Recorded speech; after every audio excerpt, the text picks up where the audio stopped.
Hello বন্ধুরা, এই শীতকালীন সবজির মধ্যে এই গাজরটি হচ্ছে সবচেয়ে বেস্ট খাবার। এই গাজরটি হচ্ছে কোন কোন কাজে লাগে? এই গাজরটি আমরা তরকারিতে রান্না খেতে পারি এবং কাঁচায় খেতে পারি। আর এই গাজর খেলে কি কি উপকারে আছে? এই গাজর খেলে আমাদের রক্ত বৃদ্ধি হয় এবং রক্ত পরিষ্কার হয়। এই গাজরটি অনেক একটি ভিটামিন জাতীয় খাবার, তাই আমরা এই গাজরটি খাওয়া দেখি। এই গাজরটি হচ্ছে সেই সাপ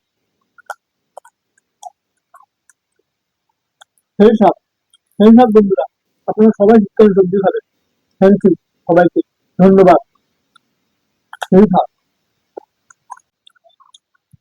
একবার খেলে বারবার খেতে ইচ্ছে করে। সেই সাপ সেই সাপ বন্ধুরা, আপনারা চাইলে আপনারাও খেতে পারেন। খাবেন? হ্যাঁ, খান।